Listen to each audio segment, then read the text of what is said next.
எல்லா புகழும் அல்லாஹுக்கே உரித்தாகட்டுமாக. அவனுடைய வேதத்திலிருந்து ஒரு வசனத்தை நான் உங்களுக்கு முன் ஓதி அதனுடைய மொழியாக்கம் இவ்வாறு இருக்கிறது என்று சொல்ல ஆசைப்படுகின்றேன். இறைவன் சொல்லுகின்றான், மது மற்றும் சூதாட்டம் இவற்றுக்குரிய கட்டளைகளை பற்றி உம்மிடம் கேட்கின்றார்கள். நீர் கூறுவீராக, அவ்விரண்டிலும் பெரும் கேடு இருக்கிறது. அவற்றில் மக்களுக்கு சிறிது பயன்களும் இருப்பினும் அவற்றினால் ஏற்படும் பாவம் அவற்றின் பயனை விட அதிகமாக இருக்கின்றது என்று நம்மை படைத்து பரிபாலிக்கும் இறைவன் நமக்கு சொல்லுகின்ற ஒரு அடிப்படையான செய்தி. இதுதான் என்னுடைய குர்ஆனுடைய பாடத்தின் பொருளாக மையமாக வைத்து உங்களுக்கு முன்னால் சில விஷயங்களை நான் சொல்ல ஆசைப்படுகின்றேன். சகோதரர்களே, சகோதரிகளே, திருக்குர்ஆன் மனித சமூகத்திற்கு நேர்வழி காட்ட வந்த உலக பொதுமறை.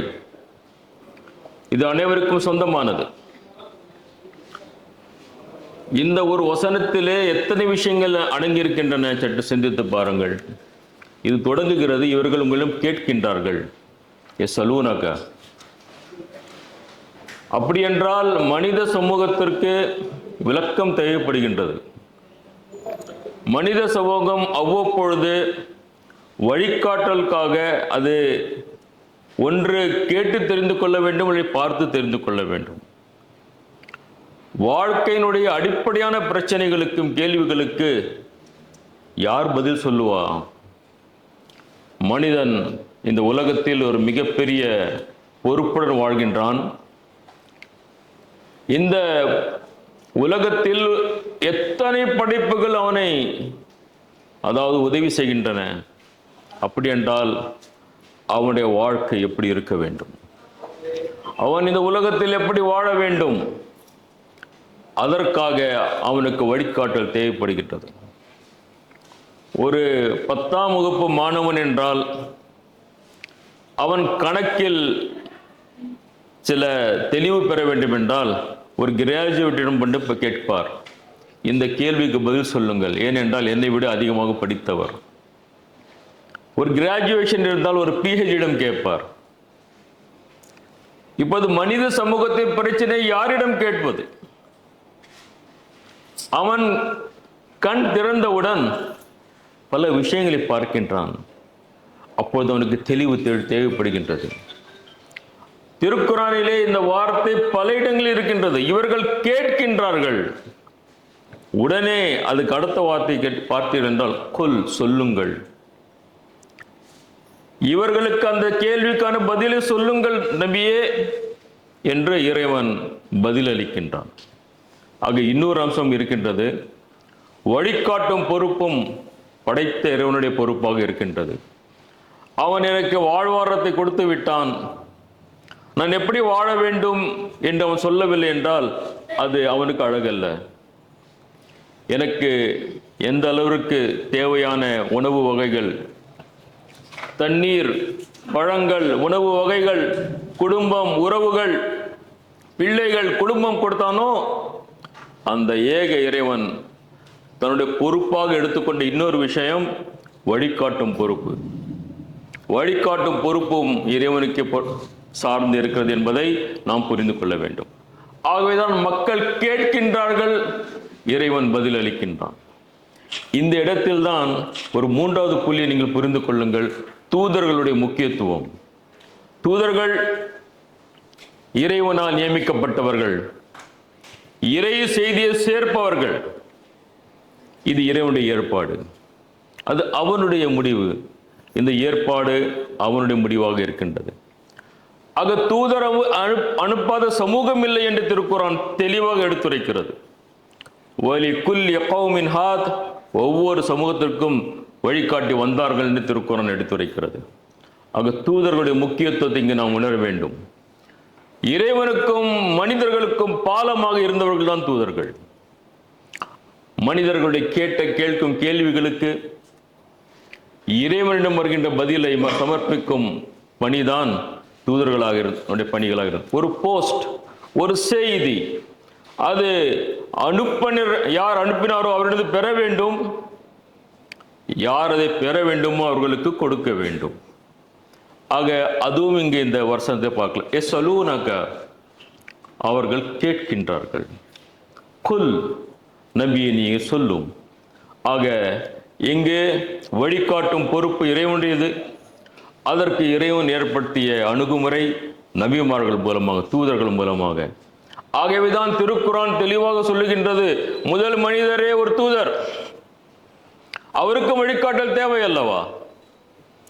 ஆக இந்த உலகத்தில் 1,24,000 நபிமார்கள், தூதர்கள் வந்தார்கள் என்று பெருமானார் அவர்கள் சொல்லுகின்றார்கள் ஸல்லல்லாஹு அலைஹி வஸல்லம்.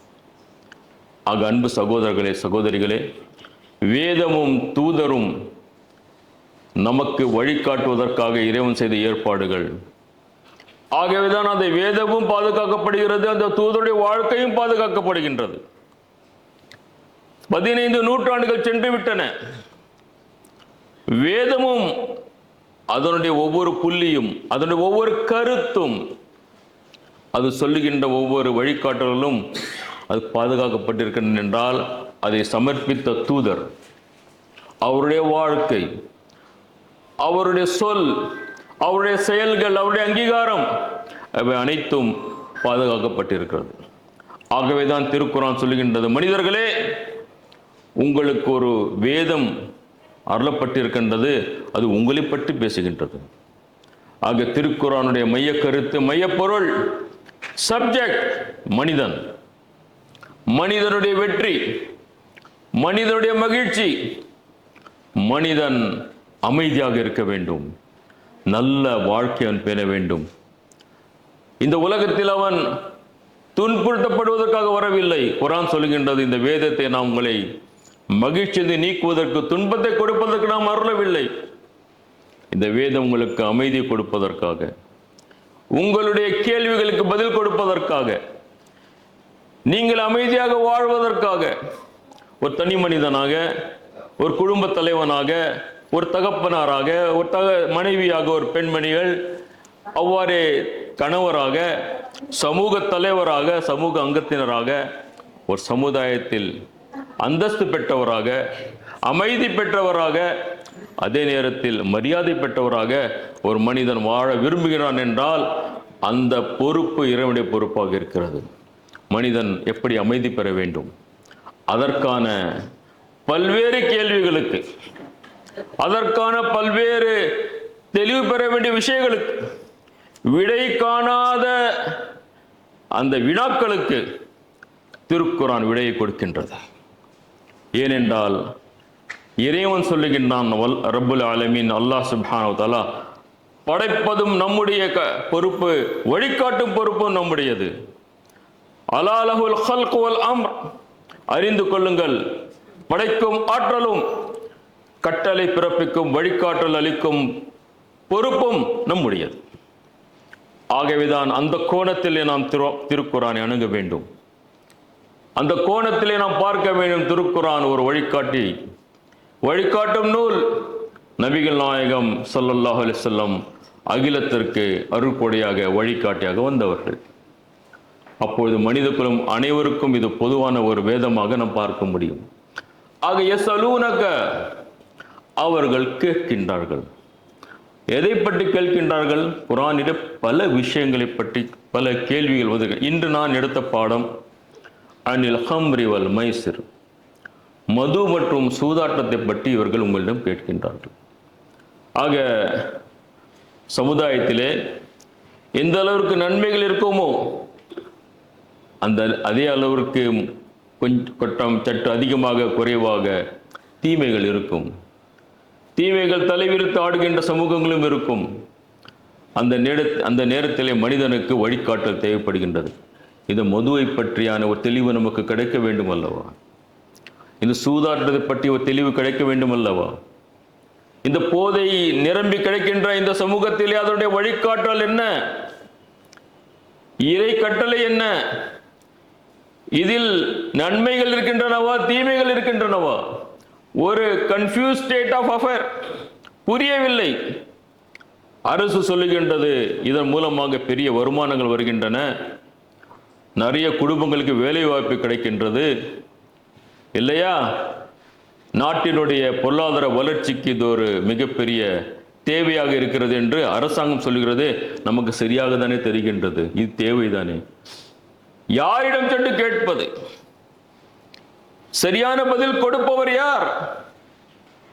நான் ஏற்கனவே சொன்னது போல்தான், ஒரு 8ஆம் வகுப்பு மாணவன் அறிவியல் படிக்க வேண்டும் என்றால் அவன் 6ஆம் வகுப்பு மாணவனிடம் போய் கேட்பதில்லை. அவன் அதைவிட உயர்ந்த மனிதனை தான் கேட்கிறான் என்றால் இதற்கு பொருத்தமான விடை, தெளிவான விளக்கம் நம்மை படைத்து இந்த உலகத்தில் அனுப்பிய இறைவன் மட்டும்தான் தர முடியும் என்பதில் திருக்குர்ஆன் மிக தெளிவாக எடுத்துரைக்கிறது. வாருங்கள் இந்த தலைப்புக்கு செல்லுவோம். இந்த மது சூதாட்டம் பற்றி குர்ஆன் என்ன சொல்லுகின்றது? நீர் கூறுவீராக, நபியே, இறை தூதரே, நான் அனுப்பிய தூதரே, இந்த மனித சமூகத்துக்கு சொல்லிவிடுங்கள், அவ்விரண்டிலும் பெரும் கேடுகள் இருக்கிறது. இரண்டிலும் பெரும் கேடுகள் இருக்கிறது. ஒரே வார்த்தையிலே இறைவன் சொல்லிவிடுகின்றான். இதை புரிந்து கொள்வதற்கு பெரிய நமக்கு புரிதல் இருக்க வேண்டிய அவசியம் இல்லை. பார்க்கின்றோம் இதனால் எத்தனை கேடுகள் ஏற்படுகின்றன. ஆனால் அதை விளக்குகின்றான் இறைவன். அவற்றில் மக்களுக்கு சிறிய பயன்களும் இருப்பினும் என்று நாம் சொல்கின்றோம் அல்லவா, பயன்கள்.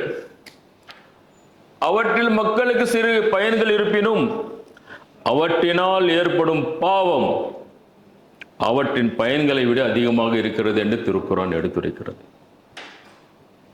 தீமை என்றால் என்ன? தீமையுடைய இலக்கணம் என்ன? தீமையுடைய டெபினிஷன் என்ன? இந்த வசனம் சொல்லுகின்றது. இங்கு மது சூதாட்டம் பற்றி சொல்வதென்றால் நூற்றாண்டுகளாக பல்வேறு விஷயங்கள் நாட்டுக்கும் உலகத்திற்கும் மக்கள் கொடுக்கும்போது பல தீமைகள் தலைவிரித்து ஆடும்பொழுது மக்கள் சிந்திக்க ஒரு அடிப்படை இங்கு சொல்லப்படுகின்றது. அது என்ன?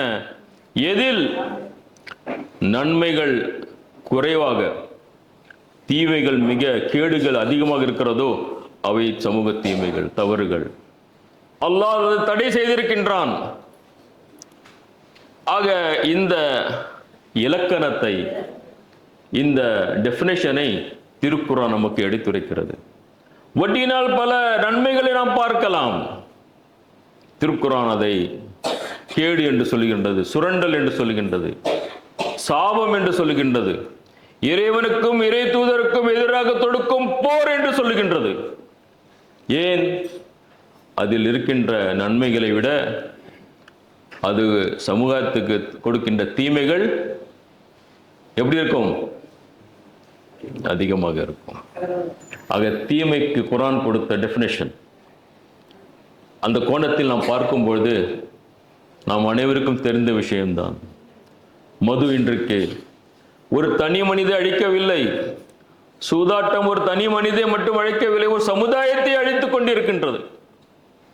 ஒரு தனிமனுடைய உடலும் அறிவும் ஆளுமையும் அவனுடைய மானம் மரியாதை பறித்துக் கொண்டிருக்கின்றது. அதே நேரத்தில் அவன் குடும்பத் தலைவனாக இருந்த குடும்பத்தை அழிக்கின்றான், தன்னுடைய பிள்ளைகளை அவன் அழிக்கின்றான், தன்னுடைய உறவுகளிடம் அவன் தூரமாக செல்கின்றான். ஒரு சமுதாயத்தை அது பாழாக்கி கொண்டிருப்பதை தினந்தோறும் நாம் பார்த்து கொண்டிருக்கின்றோம். அதே நேரத்தில் பொருளாதார வீழ்ச்சி, அந்த மதுவின் மூலமாக, அந்த சூதாட்டத்தின் மூலமாக மனிதன் எதை சம்பாதிக்கிறானோ அந்த பொருளாதாரம் ஆக்கப்பூர்வமான பணிகளை செய்வதற்கு பதிலாக, மனைவி மக்கள் மீது செலவு செய்வதற்கு பதிலாக, பிள்ளைகளுடைய முன்னேற்றம் கல்வி வளர்ச்சிக்காக செய்வதற்கு பதிலாக அவன் மதுவிலும் சூதாட்டிலும் தன்னுடைய பணத்தை செலவு செய்கின்றான். ஆக மனிதன் பெரும் கேடில் அந்த வீழ்ச்சியின் பக்கம் சென்று கொண்டிருப்பதை நாம் பார்க்கின்றோம். இதன் மூலமாக ஒரு சமுதாயத்தினுடைய, ஒரு தனி மனிதர், குடும்ப சமுதாயத்துடைய எதிர்காலமே அது அழிந்து கொண்டிருப்பதை நாம் பார்க்கின்றோம். ஒரு சில நன்மைகள் பார்க்கலாம். அது அரசும் சொல்லுகின்றது. மன மகிழ்ச்சிக்காக, மன அமைதிக்காக போலியான, தவறான ஒரு கருத்துக்களை பரப்பப்படுகின்றது. இதனால் ஆயிரக்கணக்கான லட்சக்கணக்கான மக்களுக்கு வேலை வாய்ப்பை கொடுக்கிறது என்று சொல்கின்றார்கள். அரசாங்கத்துக்கு வருகின்ற பெரும் அதாவது வருமானம் அதன் மூலமாக ஏழைகளுக்கும் இயலாத மக்களுக்கும் இலவசங்களை கொடுப்பதற்காக இந்த பணத்தை பயன்படுத்துகிறோம் என்று சொல்கிறார்கள். ஒரு தீமை அது வருவாய் தருகிறது என்றால் அனைத்து தீமைகளும் திறந்து விடலாமே, அங்கேயும் பெரிய வருமானம் கிடைக்கும் தானே. ஆனால் நாம் ஒரு சில தீமைகளை தீமை சொல்லி அடைக்கின்றோம், ஒரு சில தீமைகளை வருவாய் என்று அதை திறந்து விடுகின்றோம். அன்பு சகோதர சகோதரிகளே, மனித நலனுக்கு எவையெல்லாம் ஆக்கப்பூர்வமான பங்களிப்பை கொடுக்கிறதோ அதை குர்ஆன் நன்மை என்று சொல்கின்றது. மனித சமூகத்திற்கு எவையெல்லாம் தீமைகள் கொடுக்கின்றதோ, நோய்களை கொடுக்கின்றதோ, மரணங்களை கொடுக்கின்றதோ, மன உளைச்சலை கொடுக்கின்றதோ, அமைதியை குலைக்கின்றதோ, அவை அனைத்தையும் குர்ஆன் தடை செய்கிறது. அந்த கோணத்தில் நாம் பார்க்கும்பொழுது மதுவும் சூதாட்டமும் இந்த காலத்தில் வந்துகின்ற புதிய புதிய வார்த்தைகள், போதை பொருட்கள், அவை பெயராக இங்கு சுட்டிக்காட்டப்படவில்லை என்றாலும் அடிப்படையில் எடுத்து வைக்கப்படுகின்றது. எதில் தீமைகள் தலைவிரித்து ஆடுகின்றதோ, அதிகமாக இருக்கின்றதோ, ஒரு சில நன்மைகள் இருக்கின்றதோ அவை தடை செய்யப்பட்டிருக்கின்றன. ஏனென்றால் படைத்த இறைவன் சொல்லுகின்றான், மனித சமூகத்திற்கு இது கேடு, இதில் நன்மைகள் இல்லை, தீமைகள் அதிகமாக இருக்கின்றன. ஆக அந்த கோணத்திலே பெருமானார் ஸல்லல்லாஹு அலைஹி வஸல்லம் அவர்கள் சொல்கிறார்கள், மது தீமைகளுக்கான தாயாக இருக்கின்றது. உம்முல் கபாயிஸ். ஒருவன் மதுவை குடித்து விட்டால் அவன் என்ன செய்கிறான் அவனுக்கு தெரியவில்லை. எல்லா விதமான ஒழுக்க கேடுகளும் செய்கின்றான், எல்லா விதமான தீமைகளையும் செய்கின்றான். ஆக மதுவிலிருந்து விலகி வாருங்கள் என்று நபிகள் நாயகம் அவர்கள் சொன்னார்கள். இந்த கோணத்தில் பார்க்கும்பொழுது நமக்கு கஷ்டமாக இருக்கின்றது. இந்த நாட்டிலே ஒரு மிகப்பெரிய மனித வளமுள்ள இந்த நாடு, இளைஞர்கள் அதிகமாக இருக்கின்ற நாடு, முழு உலகமும் இந்த நாட்டை பார்க்கின்றது. இங்கு வளங்கள் இருக்கின்றன, பெரிய வளம் மனித வளம், மிகப்பெரிய வளம் இளைஞர்களுடைய வளம். அத்தகைய ஒரு மிகப்பெரிய வளத்தை நாம் பாழாக்கி கொண்டிருக்கிறோம் என்றால் நாம் கவலை கொள்ள வேண்டும் அல்லவா, சிந்திக்க வேண்டும் அல்லவா. நம்மிடம் இருக்கின்ற மிகப்பெரிய பொக்கிஷம், மிகப்பெரிய முதலீடு, அது கரைந்து கொண்டு கரையானால் அது அழிந்து கொண்டிருக்கும் பொழுது, கேன்சர் போன்ற நோய்களால் அது அழிந்து கொண்டிருக்கும் பொழுது, 30-40 மரண படுகொலியில் சென்று கொண்டிருக்கும் பொழுது, அந்த மனிதனுடைய ஒழுக்கம், அகம், புறம், உளவியல் அனைத்தும் அது குறைந்து கொண்டிருக்கும் பொழுது, அழிந்து கொண்டிருக்கும் பொழுது நமக்கு ஒரு கவலை வருகின்றது. புள்ளி விவரங்கள் என்ன சொல்லுகின்றன? இந்த நாட்டிலே சுமார் 16 கோடி மக்கள் மதுவை பயன்படுத்துகின்றார்கள். 16 கோடி மக்கள், இளைஞர்கள் அதிகமாக பயன்படுத்துகின்றார்கள். பள்ளிகளிலும் கல்லூரிகளிலும் மாணவர்களிடமும் போதைப் பொருட்கள் அடைந்து விட்டன. அவர்களிடம் போதைப் பொருட்களுடைய பயன்பாடு அதிகரித்துக் கொண்டே இருக்கின்றது என்று புள்ளி விவரம் சொல்லுகின்றது. 3.1 கோடி மக்கள் போதைப் பொருட்களால் அவர்களுடைய வாழ்க்கை பாழாக்கி கொண்டிருக்கின்றார்கள் என்று சொல்லும்பொழுது இது ஒரு மிகப்பெரிய கவலையாக இருக்கின்றது. இறைவனுடைய வழிகாட்டல் என்ன? இது மிகப்பெரிய கேடு. தவிர்ந்து வாழுங்கள், விட்டு வாழுங்கள். நபிகள் பெருமானார் ஸல்லல்லாஹு அலைஹி வஸல்லம் அவர்கள் 2 வழிமுறைகளில் இந்த முறையாக இந்த தீமைக்கு எதிராக குரல் கொடுத்தார்கள். 2 வழிகளாக பயிற்சி அளித்தார்கள். மனித சமூகத்தை பார்த்து சொன்னார்கள், உங்களை படைத்தவரும் இறைவன் இருக்கின்றான், அவனுடைய வழிகாட்டலை பின்பற்றுங்கள். நீங்கள் வழிகாட்டாமல் இல்லாமல் இல்லை, படைத்தவருடைய வழிகாட்டலை பின்பற்றுங்கள். அவன் உங்களை பார்த்து கொண்டிருக்கின்றான், நீங்கள் தனியாக இல்லை, அவன் உங்களை உற்று நோக்கி கொண்டிருக்கின்றான். உங்களுடைய புறத்தை மட்டும் அவன் பார்க்கவில்லை, அகத்தையும் பார்க்கின்றான். என்ன ஊசலாட்டங்களை பார்க்கின்றான். நீங்கள் என்ன நினைக்கிறீர்களோ தனிமையிலும் சரி, பொதுமக்கள் இடத்திலும் சரி, அவன் பார்த்து கொண்டிருக்கின்றான், கேட்டுக் கொண்டிருக்கின்றான். சொல்லும்போதுதான் மக்காவில் நபிகள் பெருமானுடைய அந்த சமுதாயத்திலே நபிகளார் ஆவதற்கு முன் இருந்த அந்த சமூக தீமைகள், மது தலைவிரித்தாடி கொண்டிருந்த காலத்திலே இந்த முதல் ஃபார்முலாவை அவர்கள் எடுத்து வைத்தார்கள். உங்களை படைத்த இறைவனை மறந்து வாழாதீர்கள், மறுத்து வாழாதீர்கள். இது மிகப்பெரிய ஒரு தவறாக இருக்கும் என்ற அடிப்படை இதற்கு அதுக்கு பதில் அளித்தார்கள். உங்களை படைத்தவன் இறைவன் இருக்கின்றானா இல்லையா? நீங்கள் எப்படி இந்த உலகத்துக்கு வந்தீர்கள்? உங்களுடைய வயது 40 என்றால் 41 ஆண்டுகளுக்கு முன் உங்களுடைய அறிமுகம் என்ன? குர்ஆன் பல கேள்விகளை எழுப்புகின்றது. குர்ஆன் அல்லாஹ் கேட்கின்றான், உங்களுக்கு ஒரு காலம் வரவில்லையா நீங்கள் யார் என்று உங்களுக்கே தெரியாமல் இருந்தது. 30 ஆண்டுகள் அவருடைய வயது என்றால் 31 ஆண்டுகளுக்கு முன் அவருடைய அறிமுகம் என்ன? யாருக்கும் தெரியாது. நாம் உங்களை படைத்தோம் என்று குர்ஆன் அதுக்கு பிறகு சொல், இன்னா ஹலக்னாக்கும், நாம் உங்களை படைத்தோம்.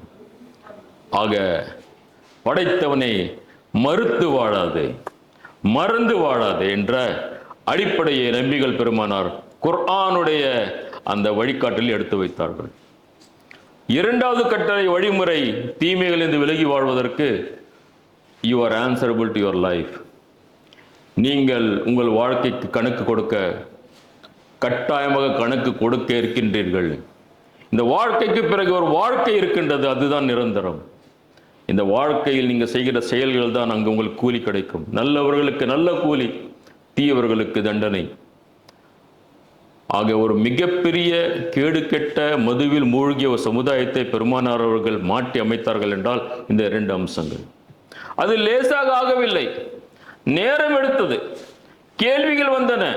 யஸ்அலூனக கேட்டுக்கொண்டே இருந்தார்கள், குல் சொல்லிக் கொண்டே இருந்தார்கள் அல்லாஹ் சுப்ஹானஹு வ தஆலா.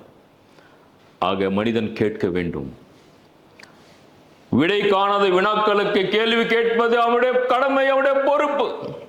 ஏனென்றால் இந்த கண்களும் காதுகளும் இந்த அறிவும் இந்த இதயமும் வெறும் பணம் சம்பாதிப்பதற்கும் குடும்பத்தை நடப்பதற்கும் சமையல் செய்வதற்கும் கொடுக்கப்படவில்லை. புரிந்து கொள்வதற்கு நீ யார், உன்னை படைத்த இறைவன் யார், உன்னுடைய வாழ்க்கையின் நோக்கம்தான் என்ன. எவ்வளவு பெரிய அறிவு! இந்த அருமையான கண்கள், செவிப்புலன், ஒரு மனிதன், ஒரு சிறிய இந்த மனிதனுக்குள் எத்தனை அருமையான அம்சங்களை அல்லாஹ் தஆலா பொதித்து வைத்திருக்கின்றான், இறைவன் கொடுத்திருக்க. எதற்காக? ஒரு சில காசுகளை சம்பாதிப்பதற்காக இல்லை, அவனை உயர்த்துவதற்காக, பண்படுத்துவதற்காக, ஒழுக்கமான வாழ்க்கை வாழ்வதற்காக, ஒரு நல்ல மனிதனாக, ஒரு நல்ல குடும்பத்தை கட்டமைப்பதற்காக, ஒரு நல்ல சமுதாயத்தை உருவாக்குவதற்காக. ஆக கேட்க வேண்டும். மௌனம் மனிதனுடைய வளர்ச்சிக்கும் முன்னேற்றத்துக்கும் ஒரு பெரிய தடை. அவன் கேட்க வேண்டும், கேள்விகளை கேட்க வேண்டும், புரிந்து கொள்ள வேண்டும். ஆக இந்த கோணத்திலே இங்கு நாம் பார்க்கின்றோம், சமுதாயத்திலே மிகப்பெரிய ஒரு பயங்கரமான ஒரு நிலைப்பாடு நடந்து கொண்டிருக்கிறது போதையினால், மதுவினால். 1400 ஆண்டுகளுக்கு முன்பு, அதற்கு முன்பு வந்த பெரும் நபிமார்களுடைய வாழ்க்கையிலும் இந்த தீமைக்கு எதிராக தூதர்கள் குரல் கொடுத்தார்கள். இன்றும் இந்த தூதை பெற்ற முஸ்லிம் சமூகம் அது குரல் கொடுத்து கொண்டிருக்கிறது என்றால் இது நம்முடைய கடமையாக இருக்கின்றது. உலக மக்களுக்கு இது எடுத்திருக்க வேண்டும். நன்மை ஏவுவதிலும் தீமையை தடுத்தலும் ஒவ்வொரு இறை வழிபாடு பெற்ற அந்த மனிதர்களுடைய பொறுப்பாக இருக்கிறது என்று திருக்குர்ஆன் சொல்லுகின்றது. நீங்கள் ஒரு சிறந்த சமூகம் என்றால் நீங்களுடைய பொறுப்பாக இருக்கிறது நன்மையை ஏவ வேண்டும், தீமையை தடுக்க வேண்டும். நன்மை செய்வது லேசு, நன்மையை பிறகு ஏவுவது கடினம். தீமை செய்யாமல் இருப்பது லேசு, தீமை செய்யாதே என்று சமுதாயத்துக்கு எடுத்துரைப்பது கடினம். ஒரு கடினமான பணி நமக்கு இருக்கின்றது. இந்த உலகத்தில் இருக்கின்ற எல்லா நேர்வழி பெற்ற மனிதர்களுக்கு ஒரு பொறுப்பு இறைவன் கொடுக்கின்றான். இறை வழியை பெற்ற, நபி வழியை பெற்ற மனிதர்களே, நன்மை ஏவுங்கள், தீமையை தடுங்கள் என்று குர்ஆன் சொல்லுகின்றது. அன்பு சகோதர சகோதரிகளே, மிக கஷ்டமான விஷயம் என்னவென்றால் 2 அளவுகோல்கள் நம்மிடம் இருக்கின்றன. உலகளாவிய விஷயங்களுக்கு நாம் மேற்கொள்ளக்கூடிய அளவுகோல்கள், மனித வாழ்க்கையின் உயர்வுக்காக நாம் மேற்கொள்ளும் அளவுகோல்கள். ஒரு தொழிற்சாலை இருக்கிறது, அங்கு ஒரு பயங்கரமான விஷ வாயு கசிவு ஏற்படுகிறது என்றால் அதை என்ன செய்கின்றோம்? நாம் முதலில் அதை அடைக்கின்றோம். அல்லவா? அதனால் ஏற்பட்ட பாதிப்புகளுக்காக என்ன நிவாரணம் செய்ய வேண்டுமோ அதுக்காக அந்த பணிகளை செய்கின்றோம். அது ஏன் ஆனது, அதற்கான காரணங்கள் யார், அடையாளம் கொள்கின்றோம். அந்த மனிதர்களை நீக்கி மற்ற மனிதர்களை அந்த இடத்தில் கொண்டு வருகின்றோம். அத்தகைய மக்களுக்கு நாம் சட்டத்தின் மூலமாக நீதிமன்றத்தில் கொண்டு வந்து தண்டனை கொடுக்கின்றோம். சரியான அணுகுமுறை தானே? அதே மனிதர்கள் சமூக தீமை என்று வரும்பொழுது அடையாளம் கண்டும் திறந்து விடப்படுகின்றது. வாருங்கள் வாருங்கள் என்று மக்களை அழைத்து அது விநியோகம் செய்யப்படுகின்றது. அதற்கான வாய்ப்புகள் இப்போது ஆன்லைனிலும் அது விட்டுவிட்டு, ஆக தீமைகளை திறந்துவிட்டு, தீமைகளுடைய எல்லா வாயில்களும் திறந்துவிட்டு நாம் சொல்லுகின்றோம் தீமை செய்யாதே, மதுக்கேடு, குடியை கெடுக்கும் என்று மனிதர்கள் தவறான எந்த பணிகளை ஒரு ஃபேக்டரியில் நடக்கும்போது நாம் மேற்கொண்ட அணுகுமுறையும் மனிதர்களுக்கு ஏற்படும் அணுகுமுறை வித்தியாசம் கொள்கின்றோம். அதனால் ஏற்படுகின்ற பாதிப்புகளை அடையாளம் கொள்வதில்லை, விட்டுவிடுகின்றோம். லட்சக்கணக்கான குடும்பங்கள் உடைந்து கொண்டிருக்கின்றன, ஒழிந்து கொண்டிருக்கின்றன. பிள்ளைகளுடைய நிலைமை என்ன, நாம் அடையாளம் கொள்வதில்லை. ஒரு சில காலங்களில் நாம் செய்தித்தாளில் அந்த செய்தியை பார்க்கின்றோம், அத்துடன் முடிந்து விடுகின்றது. ஆஹா ஓஹோ என்று சொல்லி முடித்து விடுகின்றோம். இது இரட்டை அளவுகோல்கள், இது இரட்டை அளவுகோல்கள். அதற்கான தெளிவான சட்டங்கள் வருவதில்லை. சட்டங்கள் வந்தாலும் அது மறைக்கப்படுகின்றன. அதனால் மனிதர்களுக்கு தேவையான தண்டனை கொடுக்கப்படுவதில்லை. ஆக அன்பு சகோதர சகோதரிகளே, நபிகள் நாயகம் பெருமானார் ஸல்லல்லாஹு அலைஹி வஸல்லம் உடைய அந்த வாழ்க்கையிலே குர்ஆனுடைய வழிகாட்டல், தீமைகள் அடையாளம் கொள்ளப்பட்டது, தீமைகள் அடைக்கப்பட்டன. தீய சக்திகள் செய்தார்களா, நல்ல மனிதர்களை அங்கு உருவாக்கப்பட்டார்கள், அவர்கள் முன்னுக்கு வந்தார்கள். தீமை செய்பவர்களுக்கு தண்டனை அளிக்கப்பட்டது. எப்படி ஒரு தொழிற்சாலையிலே நாம் செய்கின்றோமோ அது மனித வாழ்க்கையிலும் செய்ய வேண்டும் என்று நாம் புரிந்து கொள்ள வேண்டும். நபிகள் பெருமானார் அவர்கள் சொன்னார்கள், நீங்கள் தீமையை பார்க்கிறீர்களா, 3 வழியில் தடுங்கள். அது முதல் வழிமுறை, வலிமை இருந்தால் வலிமையால் தடுங்கள், கரத்தால் தடுங்கள். வலிமை இருக்கின்றது, அதிகாரம் இருக்கின்றது, என் குடும்பத்தில் எனக்கு அது அதிகாரம் இருக்கின்றது, பிள்ளைகளுக்கு எனக்கு அது அதிகாரம், உங்களால் முடிந்தால் செய்யுங்கள். அது உங்களால் முடியவில்லை, அந்த அதிகாரம் என்னிடம் இல்லை, உங்களுடைய நாவால் அதை தடுங்கள். சொல்லுங்கள், இது தவறு, இது தீமை, இது ஒரு தீ, இது பரவிக்கொண்டிருக்கின்றது என்று விழிப்புணர்ச்சியை உண்டாக்க வேண்டும். மக்களுடைய உள்ளங்களில் அது உணர வைக்க வேண்டும். இதுவும் நம்முடைய நல்லுள்ளம் படைத்த ஒவ்வொரு மனிதர்களுக்கும் கடமையாக இருக்கின்றது. மௌனம், பேசாமல் இருப்பது, இது தீர்வு அல்ல. 3ஆவதாக சொன்னார்கள், அதுவும் உங்களால் முடியவில்லை, அப்படிப்பட்ட ஒரு சூழல் வாழ்கிறீர்களா, மனதால் அது தீமையாக உணருங்கள். உங்களுடைய இறை நம்பிக்கையின் இது இறுதி நிலை. இது இல்லை என்றால் இறை நம்பிக்கை இல்லை என்று நபிகள் பெருமானார் அவர்கள் சொல்லுகின்றார்கள். அருமை சகோதர சகோதரிகளே, இந்த தீமையுடைய காரணங்களால் ஏற்பட்ட விளைவுகள் என்ன? குர்ஆன் அதை 1500 ஆண்டுகளுக்கு முன் சொல்லுகின்றது. நீங்கள் இந்த தீமையை தடுக்கவில்லை, தீமைக்கு எதிராக குரல் கொடுக்கவில்லை, அண்டை வீட்டார் தானே, என்னுடைய கூட வேலை செய்கின்ற சக ஊழியர் தானே என்று விட்டுவிட்டீர்கள். குர்ஆன் சொல்லுகின்றது, எந்த தீமையை கொண்டு நீங்கள் குரல் கொடுக்கவில்லையோ அந்த தீமையை கொண்டு அஞ்சு கொள்ளுங்கள். அது தீயவர்களும் மட்டும் தாக்காது, நல்லவர்களை சேர்த்தும் தாக்கும். நல்லவர்களை சேர்த்து எடுத்து சொல்லும். அது அண்டை வீடு தானே, அந்த தீ நம் வீட்டுக்கு வருவதற்கு எவ்வளவு தூரம், எவ்வளவு நேரம்? ஆக நான் அமைதியாக இருக்க வேண்டும் என்றால் என்னுடைய அண்டை வீட்டார் அமைதியாக இருக்க வேண்டும், என்னுடைய சமூக மக்கள் அமைதியாக இருக்க வேண்டும். அப்பொழுதுதான் எனக்கு பாதுகாப்பு. நான் வாகனம் சரியாக தான் ஓட்டுகின்றேன், விதிமுறைகளை மீறவில்லை. ஆனால் விதிமுறைகள் மீறி வருகின்ற ஒரு மனிதன் யாரை தட்டுகின்றான்? நம்மை தான் தட்டுகின்றான். நான் சரியாக தான் விதிமுறைகளை மீறாமல் வாகனத்தை ஓட்டிக் கொண்டிருந்தேன். ஆக அந்த மனிதனுக்கு சொல்லுவதும் அவனை சட்டத்தினுடைய வழிமுறையில் சொல்லுவதும் நம் மீது கடமையாக இருக்கின்றது சகோதர சகோதரிகள். ஆக இந்த கோணத்தில் இந்த வசனம் நமக்கு சொல்லுகின்ற சில அடிப்படைகளை நாம் புரிந்து கொள்ள வேண்டும். தீமையை தீமையாக பாருங்கள். எவர் ஒருவர் தீமையை ஒரு நன்மையாக பார்த்து விட்டானோ அவன் இறந்து விட்டான். அவன் உயிருடனே இருக்கும்போது இறந்து விட்டான். தீமையை தீமையாக பாருங்கள். எதிலெல்லாம் தீமைகளின் மூலமாக நன்மைகளை நீங்கள் பார்க்கின்றீர்களோ அதில் இருக்கின்ற ஒரு நீண்ட தீமையுடைய பட்டியலை பாருங்கள், கேடுகளை பாருங்கள். அது எப்படி ஒவ்வொரு மனிதனையும் அரித்து கொண்டும் ஒழித்து கொண்டும் இருக்கிறது பாருங்கள். அப்பொழுது தீமை என்றால் என்ன என்பதும் புரிந்து தீமையுடைய இலக்கணத்தை நாம் இந்த வசனம் நமக்கு சொல்லுகின்றோம்.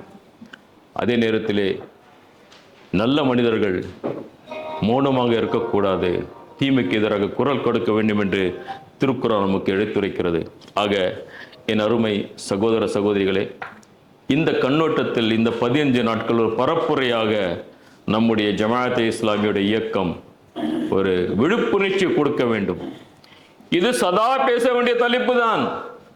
ஆனால் பரப்புரை முழு நம்முடைய நேரத்தையும் பலத்தையும் ஆழ்வலத்தையும் அது முழுமையாக அது போட்டு பதிவு செய்கின்ற ஒரு பரப்புரையாக இருக்கின்றது. அந்த கோணத்தில் கடந்த 2-3 நாட்களாக தொடர்ந்து இந்த பணியில் நாம் இறங்கிக் கொண்டிருக்கின்றோம். நம்முடைய கிளைகள், வட்டங்கள், வாய்ப்புகள் எங்கு இருக்கின்றதோ அங்கு இந்த விழிப்புணர்ச்சியை கொடுக்கின்றோம்.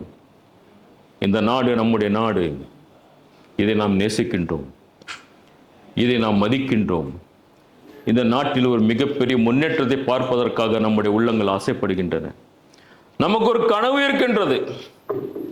இது வல்லரசு ஆக வேண்டும் என்றால் எத்தகைய வல்லரசு ஆக வேண்டும் என்ற கனவும் நமக்கு இருக்கின்றது. ஒரு சில பண முதலைகளை உருவாக்கி நாட்டுடைய வளர்ச்சி, பொருளாதார வளர்ச்சியை பற்றி பேசுவது நம்முடைய நோக்கம் அல்ல. மனித சமூகம் வளர வேண்டும். பொதுவாக மக்கள் அந்த பொருளாதார வளர்ச்சி தான் பார்ப்பார்கள். ஆனால் உண்மையான ஒரு சமூகம் மனிதனுடைய அந்த மகிழ்ச்சியின் வளர்ச்சியும் பார்க்கும், குடும்பத்தினுடைய வளர்ச்சியும் பார்க்கும், அமைதியை பார்க்கும், அன்பை பார்க்கும், எப்படி சகோதரத்துவம் மலர்ந்து கொண்டிருக்கிறதை பார்ப்போம். ஆக அந்த கோணத்தில் ஒரு பன்மை சமூகம் நமது இந்திய திருநாடு. இங்கே எல்லா தரப்பு மக்களும் இருக்கின்றார்கள். ஒருவருக்கு உணர வேண்டும், புரிந்து கொள்ள வேண்டும், கருத்து பரிமாற்றங்கள் செய்ய வேண்டும், தீமையிலிருந்து விலகி வாழ வேண்டும், நன்மைகள் மலர வேண்டும். அத்தகைய நன்மக்களாக நாம் அனைவரும் மாற வேண்டும், மற்றவர்களையும் மாற்ற வேண்டும். இன்ஷா அல்லாஹ் தாலா அத்தகைய மக்களாக அல்லாஹ் தாலா நம் அனைவரும் ஆக்கி அருள் புரிவானாக. எல்லா புகழும் இறைவன் ஒருவனுக்கே.